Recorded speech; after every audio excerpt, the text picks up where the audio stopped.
বামজোট কংগ্রেস প্রার্থীর হয়ে প্রচার শুরু করলেন মোহিত সেনগুপ্ত। বৃহস্পতিবার উত্তর দিনাজপুর জেলার করণদিঘি ব্লকের দোমোহনা ইন্ডিয়ান অয়েল পেট্রোল পাম্পের পাশে নির্বাচনী কর্মী সভা করে প্রচারে অংশ নিয়ে এই অভিযোগ করলেন বামফ্রন্ট সমর্থিত কংগ্রেস প্রার্থী আলী ইমরান নমজ ওরফে ভিক্টর। কংগ্রেস প্রার্থীর দাবি, রায়গঞ্জ লোকসভা কেন্দ্রে তার প্রতিপক্ষ বিজেপি রাজ্য সরকারের দুর্নীতি এবং কেন্দ্র সরকারের জনস্বার্থ বিরোধী সিদ্ধান্তের বিরুদ্ধে কংগ্রেস প্রার্থীকে মানুষ ভোট দিয়ে জয়ী করবেন। রায়গঞ্জ কেন্দ্রে বহু যুবক তাদের সঙ্গে অংশ নিচ্ছেন বলে আলী ইমরান নমজ দাবি করেন। এদিনের প্রচার কর্মসূচিতে উপস্থিত রয়েছেন জেলা কংগ্রেস সভাপতি মোহিত সেনগুপ্ত, সিপিএম জেলা কমিটির সদস্য উত্তম পাল, কংগ্রেসের ব্লক সভাপতি হাজি শাহাবুদ্দিন, সিপিআইএম ব্লক সভাপতি আশিস ঘোষ সহ বাম কংগ্রেস নেতাকর্মীরা।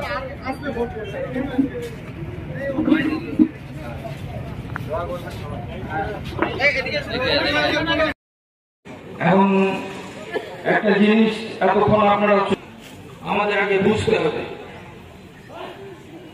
বিজেপি এবং তৃণমূলের যে খেলা, কে বলবে গরিব মানুষের কথা? কে বলবে জিনিসপত্রের দাম কম? গরিব তুমি গরিব থেকে যাও, বেকার তুমি বেকার। 3 নম্বর বাচ্চা খুঁজে পায় না, তারা যেখানে সেখানে বসে দিয়েছে। আমাদেরও ব্যবস্থা আছে, তা আমরা আপনাদের কাছে এইটুকু অনুরোধ রাখছি। আজকে আমার চাকুলিয়া থেকে আরম্ভ হয়েছে, তারপর আজকে করণদিঘিতে কর্মী সভা করলাম। এখন এখান থেকে আমি বেরিয়ে যাচ্ছি ইসলামপুর, সেখানেও আমার একটা বাম কংগ্রেসের কর্মী সভা হবে। সেই কর্মী সভার পরে একটু ইসলামপুরে বাজারে আচ্ছা, কোন কোন সমস্যাগুলো দেখতে পেলেন?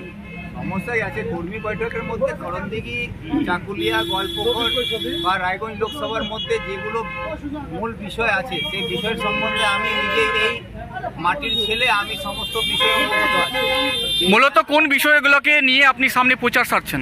আমার সামনে এখন সব থেকে বড় বিষয় হচ্ছে ভারতের মধ্যে যেভাবে দেশের রাজনীতি ছড়িয়ে দেওয়া হচ্ছে এবং নতুন প্রজন্মগুলোকে মানুষকে দূরত্ব সরাবার একটা ব্যবস্থা হচ্ছে ধর্মের নামে, জাতের নামে।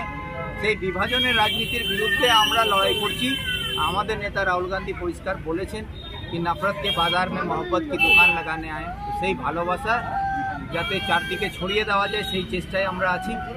আর সেই ভালোবাসা আমরা দেখতেও পাচ্ছি, সমস্ত নতুন প্রজন্মের ছোট ভাইরা আজকে যেভাবে এখানে আবেগে তারা এসছে, আমাদের এলাকার বয়স্করাও আছে, সবাই তাদের আশীর্বাদে আমরা এই পরিবেশটাকে আমরা রক্ষা করতে পারবো, এটা আমাদের আশা। কর্তৃপক্ষ আপনি কাকে মনে করছেন আপনার কর্তৃপক্ষ? আমার কর্তৃপক্ষ বলতে গেলে এখানে একটাই দল আছে, সেটা হচ্ছে বিজেপি। বিজেপির সঙ্গে লড়াই হবে, কারণ তৃণমূল ক্ষমতায় থাকলেও পশ্চিমবাংলায় মুখ্যমন্ত্রী আছে, তাদের জেলা পরিষদ আছে, বিধায়ক আছে, কিন্তু তৃণমূল দল তাদের প্রার্থী দাঁড় করাতে পারেন। সেই জন্য তারা বিজেপি থেকে ভাড়াটে প্রার্থী নিয়ে এসে দাঁড় করিয়েছেন। সেই জন্য যিনি তৃণমূল এর প্রার্থী সেও বিজেপির প্রার্থী, যিনি বিজেপির প্রার্থী সেও বিজেপির প্রার্থী। তা আমাদের লড়াইটা হচ্ছে বিজেপি বনাম কংগ্রেস, আমরা বিজেপির বিরুদ্ধেই লড়তে হবে।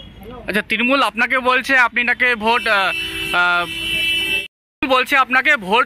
আপনি ভোট কাটু প্রার্থী, মানে ভোট কাটছেন আপনি।